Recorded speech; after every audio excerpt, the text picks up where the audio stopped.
আমার বাসায় আসতে যাওয়া করতো, বিয়ে প্রলোভন দেখাইছে আমাকে। সন্ধ্যা সময় আসে আর বলে রাত 10টা বাজে যায়। আর কিছুদিন পরে পরে এসে আমার মেয়েকে সন্ধ্যা সময় নিয়ে যায়, বাইকটা ওইখানে রেখে যায়। সিসি ক্যামেরা দেখবেন আপনারা, লোক মসজিদে লোকগুলা কাছে জিজ্ঞাসা করবেন। বাইক লেগে নিয়ে যায়, আমার মেয়েকে মাস্ক পরায় নিয়ে যায়। আমার মেয়েকে সে বুকটাও কিনে দিছে, বুকটাও আছে লাগাতে। আমি কি কি আমার আমার মেয়ে বলে না ভাই বোন, আমি তো বলি ভাই বোন। আমি ওই রুমে বসে থাকি, ওর এই রুমে ভিডিও মানে বলে।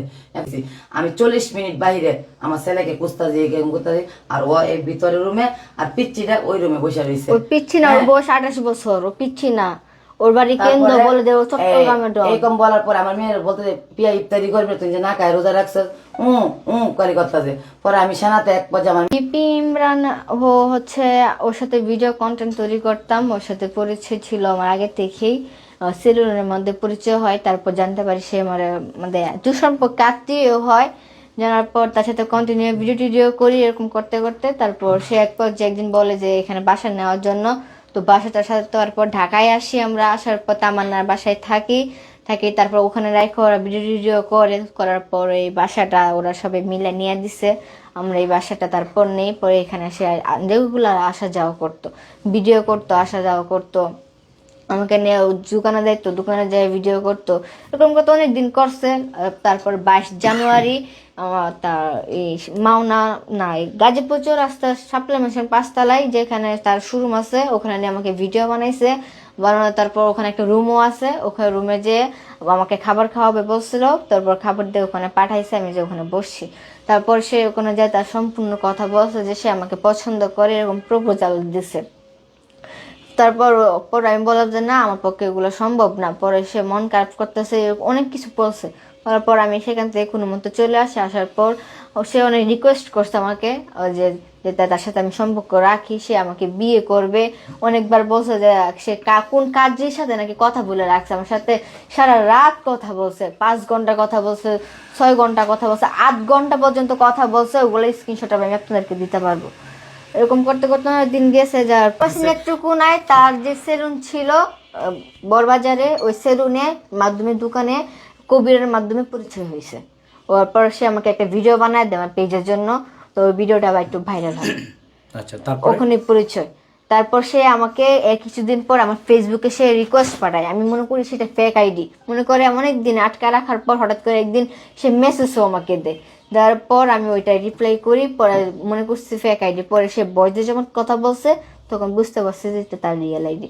তারপর সেও বয়স দিছে, আমার আম্মুর সাথে আমি কথা বলা দিছি। পরে আমার আম্মুর সাথে কথা বলতে বলতে দেখি যে ওরা আমাদের আত্মীয়র মধ্যে পড়ে। আচ্ছা, ও আমাদেরকে বলতে যে আন্টি ওর তো পরীক্ষা শেষ, ও অনলাইনে পড়ালেখা করতে পারবে, ওইখানে আমার একটা দোকান আছে, দোকানে আপনি শেয়ারেও থাকবেন, আর ওকে দোকানে রাখবো, ভিডিও বানাবে, পড়ালেখাও থাকবে। তা আমার বুদ্ধি দিচ্ছে। আমি আবার অ্যাডভোকেটের সহকারী ময়ূরী বলে যেটারে, আমি ল্যাট্রোনাতে ময়ূরী কাজ করতাম। তো ওইখান থেকে আমি হাইকোর্টে 2জন লয়ার ভালো ধরছি। ওরা বলতো যে আপনি আমাদের কাগজগুলো, আমাদের মামলাগুলো, ল্যাট্রোনাগুলো আমাদের কাছে এনে দিবেন, তাহলে আপনার মানে একটু টাকা পয়সা বেশি পাবেন, করতে পারবেন। তা আমি বলছিলাম আমি তো এখানে ঢাকা কখনো আসিনি, আমি তো রোজা রেখে মিথ্যা কথা বলি, আমার উপরওয়ালা কিন্তু শুনতাছে, আমি আল্লাহকে সাক্ষী রেখে বলতাছি আমি ঢাকা শহরে কিনে কিছু চিনি না। তো ও বলতাছে ওইখানে বাসা নেওয়ার জন্য, আমি বলছিলাম ওই দিকে বাসা নেওয়ার জন্য। ও বলতো আন্টি আমাদের পাশে থাকেন, ও আমাদের লোকের দোকানে যেতে পারবে, এইগুলা সেগুলো বললে আমাকে এইখানে বাসাটা ও নিয়ে দেয়। তারপরে বাসা নিছি 1 মাস আগে এসে তামান্না নামে একটা মেয়ে ভাইরাল, ওর বাসায় থাকা অবস্থায় কিন্তু বিবি ইমরানে কিন্তু একটা ভিডিও বানাইছে, দেখবেন। আমি কিন্তু ওর মাথায় দোয়া করে দিছি, আমার বলতে আন্টি একটা ভিডিও বানাই দিতে হবে, আমি নির্বাচনে দাঁড়াইছি। তারপর আমি ওকে দিয়েছিলাম। তারপর এই বাসাটা আমি অ্যাডভাইস করে আবার ল্যাট্রোনাতে চলে যাই। চলে যাওয়ার পরে আবার আমরা এখানে আসি। আসার পরে রেগুলারই আমাদের বাসায়, আমি তো আর ওই রুমে আসে ঢুকি না, মানে কি করতে না করতে যে। ও আমার মেয়েকে শিখাই দেয় এই দাড়ি পাল্লা করার জন্য। আমার মেয়ে কিন্তু ভোটার হয় নাই, আমি ভোট দিতে গেছি নির্বাচনের জন্য বাড়িতে, ও আমাকে ভোট দিতে দেয় না। মামা বলে আন্টি আপনি নির্বাচনের ইয়েতে দাড়িপাল্লা ভোট দিবেন, কিন্তু এটার জন্য আমার দেশে রয়েছে গিয়ে মদন থানা, আমার বাড়ি মদন থানা, ওর বাড়ি মদন থানা, এই বাবর সাহেব। কিন্তু উনি আমাদের জানেন তো 16 বছর যে জেল কাজে এসছে, ওনার বিরুদ্ধে সে কথা বলছে, মানে ওনার বিরুদ্ধে যায় গিয়া ওনার নামে অনেক কিছু বলছে। তারপর আবার তার বাবাও একটা দেখেন, তার বাবা আবার নির্বাচন দাঁড়াইতে চেয়ারম্যান দাঁড়াবে বলছে। তার বাবা আবার ওই যে মদন থানা হয়েছে মদন, আর ওদের বাড়ি হয়েছে জাউলা, তার সাইরা বাড়ি বলে ওই এলাকার, ঠিক আছে। তারপর আবার বাজারে একজন নাম আছে হারেস কইরের নাম, আমি ওনার উদ্দেশ্যে বলতেছি, উনি যদি আমার ভিডিওটা তো অবশ্যই দেখবে উনি, আমি একটা পুরো মিথ্যা কথা বলছি না, সত্য কথা বলছি, ওনার কাছে অনেক রিকোয়েস্ট করছে আমার মেয়েকে পরিচয় করার জন্য। আমি আমার বাজারে যাই, আমার মেয়েকে তো নিয়ে যাই না আমাদের এলাকায় যাওয়ার জন্য। পরে ও বলে যে বলে আমার মেয়েকে দেখা করার জন্য অনেক চেষ্টা করছে, তারপর কেমনে কেমনে আল্লাহ দিলে পরিচয় ওর সাথে হয়ে গেছে। হয়ে যাওয়াতে আমার মেয়ে সবকিছু বললো। আমার ছেলে আসছে, আমার ছেলে কিন্তু এর ভিতরে, আমার ছেলে এখানে লেট্রোনা থেকে আসে না, লাগে আসে না।